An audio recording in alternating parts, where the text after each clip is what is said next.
They clap when you fall. They whisper when you're in pain. They smirk when life hits you hardest. And yet when you rise, when you find your strength, your clarity, your purpose, they grow silent. That silence is not accidental. It's the sound of discomfort, of realization, of envy, because they didn't expect your comeback. They celebrated your step back like it was the end of your story. But here's the truth they didn't see coming. Your retreat was the beginning of your revolution. Every step you take away from the noise, from the distractions, from the chaos, they misunderstand it. They think you've quit. They think you've lost your edge. They don't realize you're just loading your next move in silence. Focusing on yourself is the most powerful step forward you'll ever take, even if it looks like a step back to the outside world. They see your silence and assume it's weakness. They watch you withdraw and assume you've given up. But what they don't realize is that silence is where the strongest foundations are laid. The world has conditioned people to think that noise equals progress, that constant updates and public displays of hustle are the only signs of success. But real power doesn't announce itself. It grows in the background, where no one is watching. Silence is where the warriors go to train.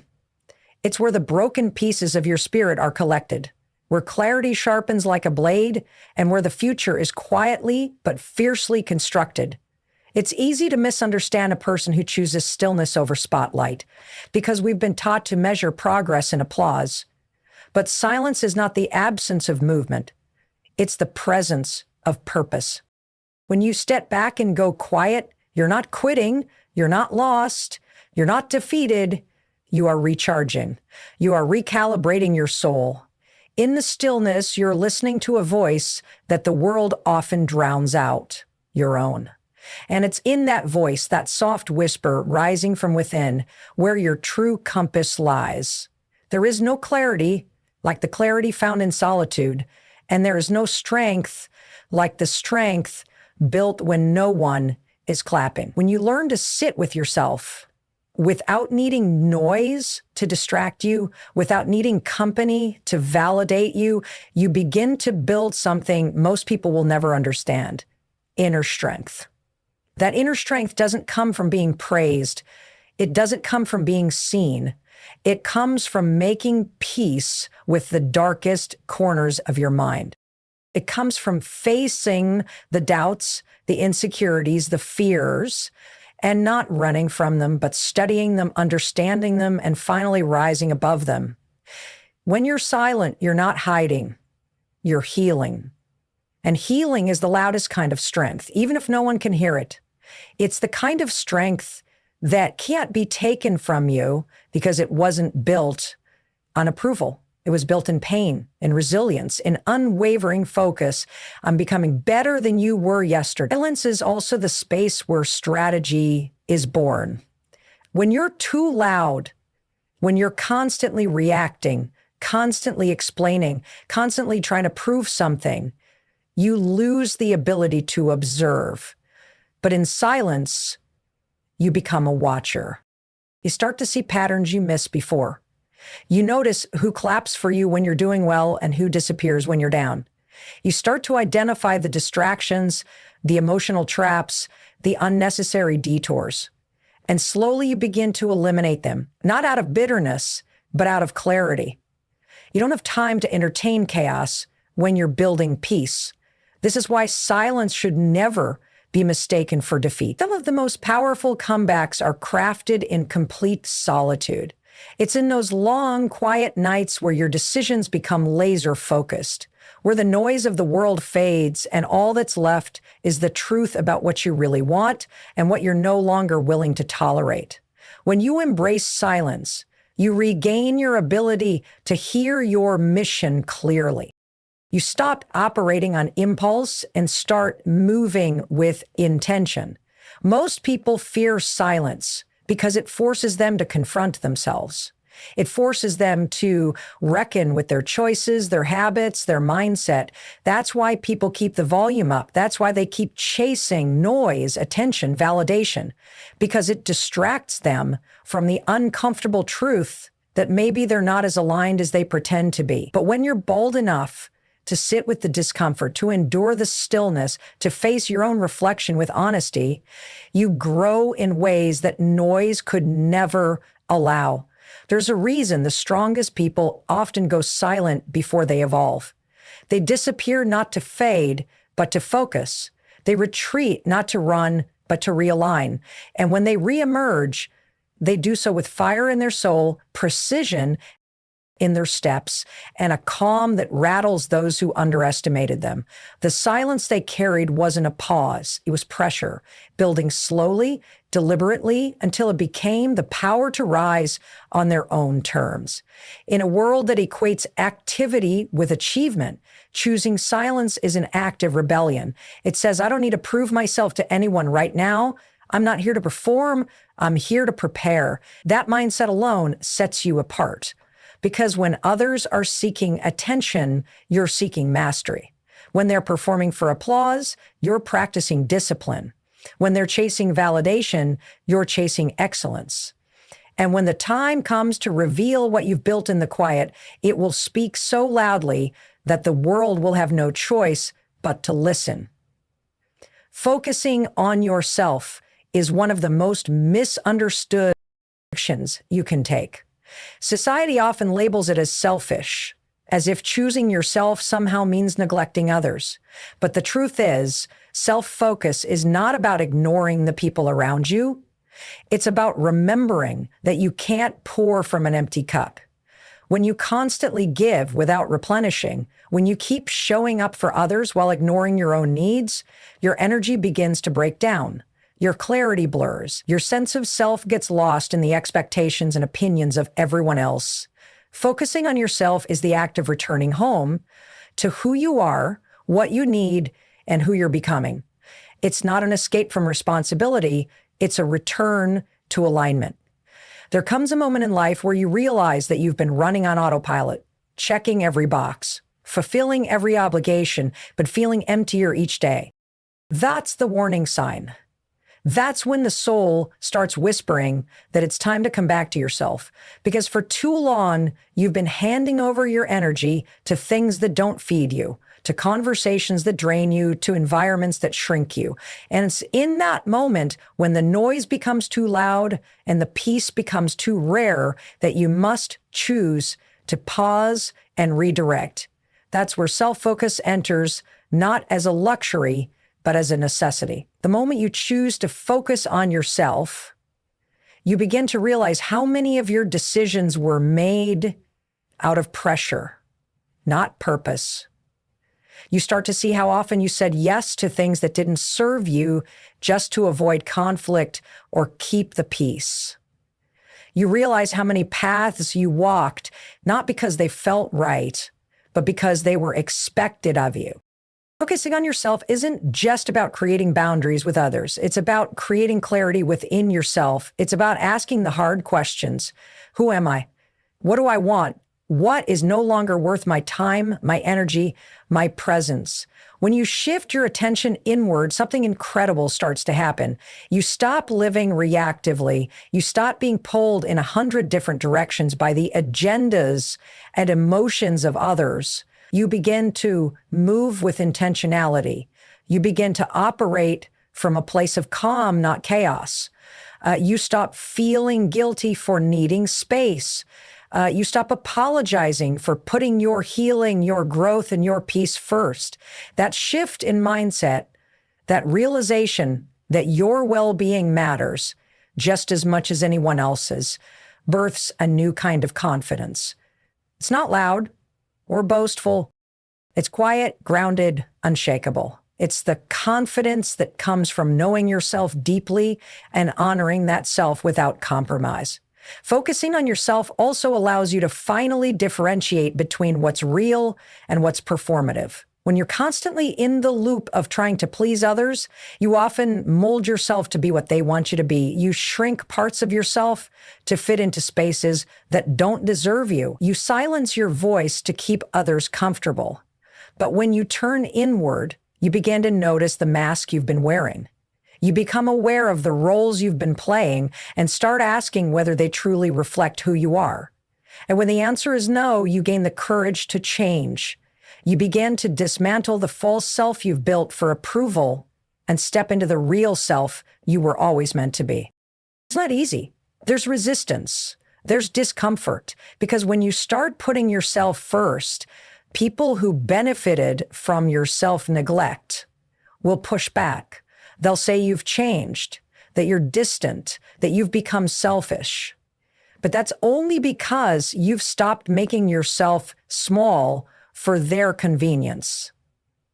That's only because you're no longer available for dysfunction. And while it may hurt at first, while you may question yourself in those quiet moments, in time you'll realize that self-focus is the root of self-respect. It's the boundary that says, I matter too. There's a deep peace that comes when you stop outsourcing your worth. When you stop seeking validation from the outside world and start looking inward for your answers, you no longer need to be the loudest in the room. You no longer need to explain yourself or justify your path. You become centered, clear, and at ease with your truth. That's when you know you've stepped into your power, because now your energy is no longer scattered. It's sacred. You choose where it goes. You protect it. You value it. And because of that, everything in your life begins to shift. Relationships either deepen or fall away. Opportunities align more naturally. And most importantly, your self-respect grows stronger with every decision you make that honors your needs, your peace, and your growth. Growth doesn't happen in the spotlight. It happens in the shadows. It happens in the moments no one sees, in the quiet places where the real work is done. When you're alone with your thoughts, away from the noise, away from the expectations, something powerful begins to unfold. That's when the real transformation takes root. Everyone celebrates the results, success, confidence, clarity, but few acknowledge the process that built it. Because the process is hidden. It's in the tears you don't post about. It's in the nights you spend questioning everything. It's in the decisions you make when no one's watching, when there's no applause, no approval, just you in the mirror. That's where real change is born. Most people want growth without isolation. They want progress without pain. But the truth is, you can't evolve without shedding something. You can't become your higher self while clinging to the habits, the thoughts, and the circles that kept you average. The growth you seek requires a kind of detachment that feels like loss at first. You start saying no more often, and it's the kind of power that can't be given to you. It has to be earned in the shadows. The beauty of shadow growth is that it's quiet but permanent. You may not even realize how far you've come until life tests you, until you face a situation that would have broken you before, but now you handle it with grace. Until you hear the same criticism that used to trigger you, that's when you realize how much you've grown. Not because someone clapped for you, not because someone validated you, but because you changed from the inside out. Growth in the shadows also teaches you patience in a world addicted to instant results, to overnight success stories, to highlight reels. You learn the value of slow, intentional progress. You stop rushing the process. Shadows, what you've built will speak for itself. There comes a time when your spirit gets tired of fighting for spaces that don't nurture your peace. A time when you realize that certain people, environments, and habits are not just unhelpful, they are harmful, not in loud, obvious ways, but in the subtle ways they drain your energy, cloud your clarity, and pull you away from the person you're trying to become. And in that moment of awareness, the most courageous thing you can do is step away, not to abandon, not to punish, but to protect your peace. Because peace isn't just a nice concept. It's the foundation that allows you to grow, think clearly, make aligned decisions, and move through life with intention. Without peace, everything becomes reactive. Everything feels like survival, but with peace, you gain space. Space to breathe, space to hear your own thoughts, space to become. Walking away isn't weakness, it's wisdom. It's understanding that not every battle is worth your energy, not every conversation deserves a response, and not every relationship is meant to be carried forever. There's a strength in choosing to disengage from the chaos, especially when the chaos disguises itself as loyalty, routine, or love. It takes deep self-respect to recognize when something is consistently disturbing your inner balance and to take the necessary steps to create distance from it. You start to realize that you don't have to attend every argument you're invited to. You don't have to keep proving your worth to people committed to misunderstanding you. You don't have to keep sacrificing your mental health just to maintain connections that no longer feel safe or supportive. Peace requires boundaries, and boundaries are not about pushing people away. They're about keeping your soul intact. When you draw a line, you're not being cold, you're being clear. You're saying, this is where I end and where your chaos cannot begin. It's easy to think that setting boundaries will lead to loneliness, but the truth is, the wrong connections make you feel lonelier than solitude ever will. Because when you're surrounded by people who don't understand you, who drain you, or who constantly cross your limits, you're not really connected. You're just tolerating. And peace cannot live in a heart that is constantly tolerating what it no longer deserves. Sometimes peace comes at the price of losing people, but what you gain in return is invaluable. You gain clarity, you gain energy, you gain self-respect. You finally stop carrying burdens that were never yours. You stop explaining your decisions to people who never cared to understand them in the first place. You stop bending just to make everyone else comfortable. That liberation, that sense of returning to yourself, is what peace feels like. It's not loud. It's not dramatic. It's soft, steady, and deeply grounded. It's walking into your own life like you belong there, like you no longer need to beg for space in someone else's world. Choosing peace also forces you to confront yourself, because in the quiet, when all the noise fades, you're left with your own thoughts, your own wounds, your own patterns. And that's the real work. That's when the healing begins. You begin to understand your triggers. You start unpacking the trauma. You start seeing how your past shaped your reactions, how your fears influenced your choices. And in that awareness, you begin to reclaim your power. You stop blaming others for your pain and start taking responsibility for your healing. You realize that peace isn't found by fixing everyone around you. It's found by fixing the relationship you have with yourself. It's not an overnight shift. Sometimes choosing peace means enduring temporary discomfort. It means sitting with guilt because you said no. It means dealing with silence because you didn't engage. It means walking away without closure, trusting that your peace is more important than an explanation that would never satisfy your soul. And in that silence, you start to build resilience. You start to trust that your peace is sacred enough to protect, even when no one else understands your decision. Peace also redefines what success looks like. It's no longer about how much you're doing, how many people you're pleasing, or how much attention you're getting. It becomes about how you feel when you wake up, about how calm your mind is when you're alone, about how aligned your actions are with your values. That shift is powerful because once you taste peace, you stop chasing chaos. You stop romanticizing dysfunction. You stop settling for relationships that keep you in cycles of stress and insecurity. You begin to attract different experiences, different people, different energy, because you're no longer vibrating at the frequency of survival. You're operating from a place of wholeness. And the beautiful thing is, when you choose peace, You don't have to force anything anymore. You don't have to over-explain, overthink, or overcommit. You move with ease. You make decisions from clarity, not fear. You trust yourself more. You give yourself permission to grow without guilt.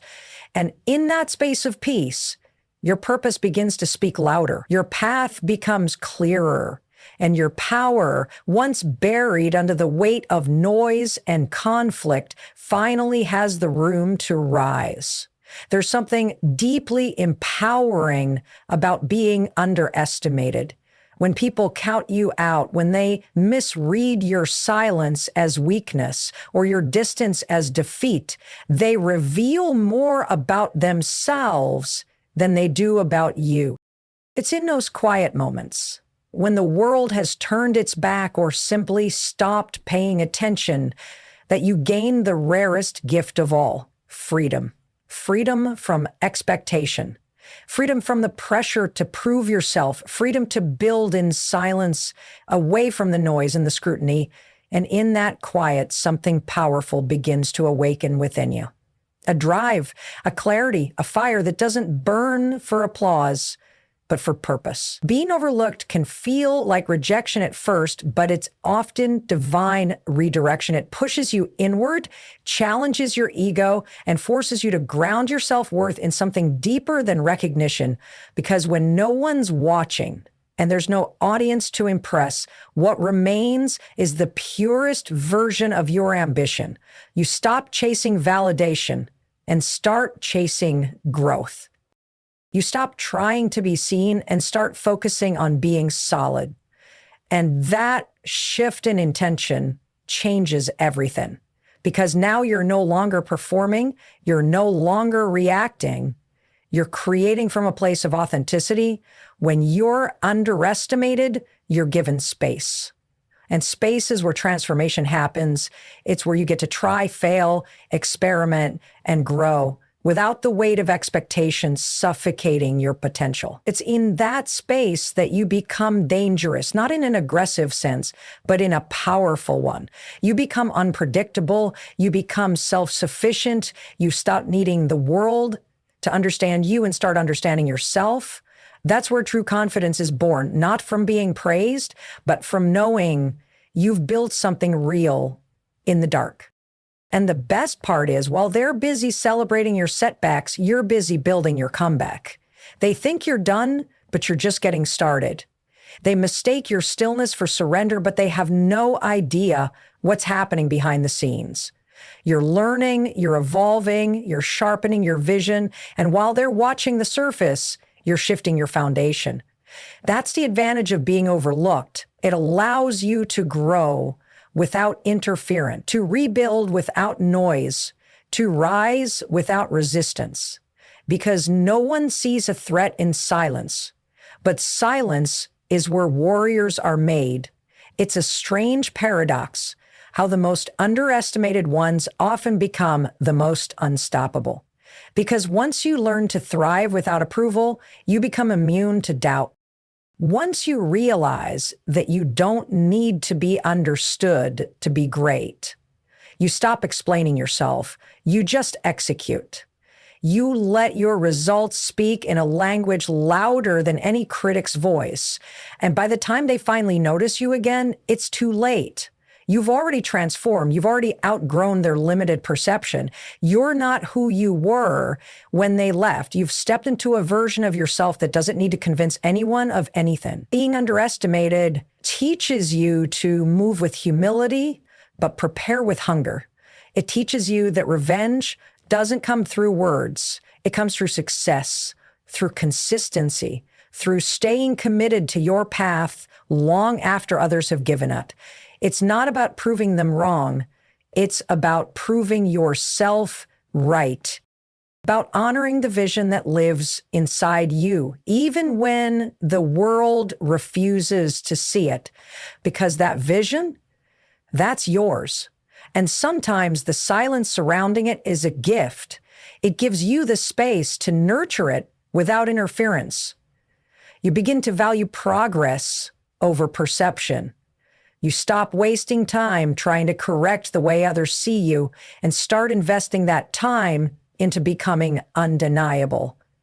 You study, practice, you grow, you double down on your purpose. And in doing so, you begin to embody a strength that can't be faked, a strength that comes from doing the work when no one's watching, from staying disciplined when no one's clapping, from believing in yourself when no one else does. That kind of strength, it's unshakable. And ironically, it's the same people who underestimated you, who eventually try to align with you once they see your progress. Once they see the results of your quiet grind, they begin to change their tone. But by then, you've changed too. You're not seeking their validation anymore. You're not operating from the same need to be liked, included, or accepted. You've built a foundation too strong to be shaken by belated praise or shallow support. Your journey has taught you the value of your own belief, your own resilience, your own timing, because the truth is every step back you've taken, every pause, every setback, every dismissal wasn't a loss. It was setup, it was preparation, it was insulation while you evolved. And while they're celebrating your retreat, thinking you'd lost your way, you were just stepping into a deeper level of clarity, a sharper level of focus, a stronger sense of self. And now you're moving not just with purpose, but with power, the kind of power that only comes from being doubted, dismissed, and underestimated, and rising anyway. The people who celebrate your step back are not your enemies in disguise. They're mirrors. They reveal the truth about who's been silently competing with you, resenting you, or secretly hoping for your downfall. Their reaction to your setback isn't just an observation. It's a confession.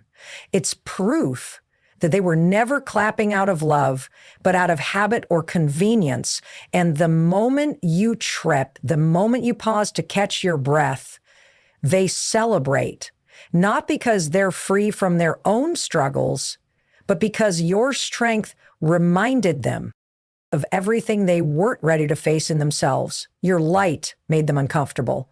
Your ambition threatened their comfort, and your confidence exposed their insecurities. So when you step back, it gives them temporary relief. They mistake your pause as proof that you weren't real. But what they don't understand is that real power doesn't need to be constantly visible to be alive. These people have been watching, silently waiting. They've seen your growth, your resilience, your progress.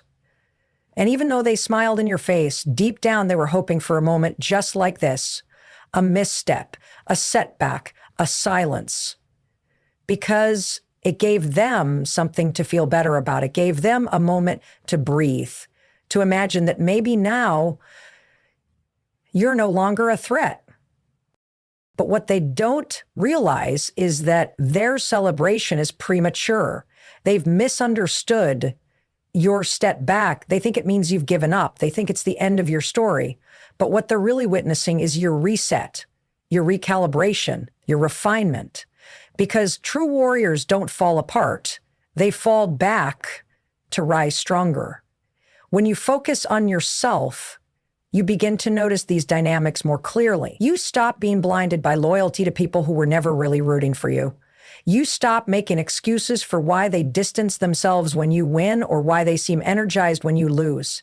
Their energy speaks volumes. Their silence during your highs and their enthusiasm during your lows, that's not subtle. That's a signal. And you stop ignoring it. You stop begging for understanding. You stop trying to convince people to care about you the way you care about them. Because that imbalance is what drains you. And the more you protect your peace, the more these truths come to the surface. Their celebration is loud, but it's also short-lived. Because soon enough, they'll realize you weren't finished. You were just getting realigned. And when you come back, when you return more focused, more healed, more intentional, they won't know how to respond because their applause wasn't built on belief. It was built on your silence. Their satisfaction was never about your journey. It was about their ego. And your comeback disrupts that. It reminds them that they didn't stop anything, that their doubt didn't break you, that their absence didn't define you. You learned how to stand on your own. You built in the dark. You kept going. What you must remember is that their reaction to your step back isn't your burden to carry. It's their character being revealed. It's not your responsibility to make them see you differently. It's your responsibility to keep evolving. Because the more you rise, the more their masks fall.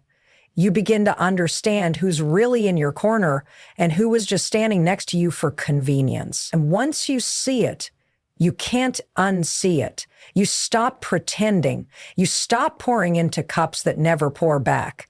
You stop trying to resurrect dead connections just because they have history.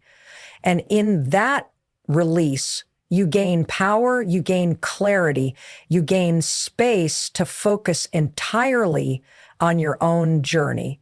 And that's the greatest revenge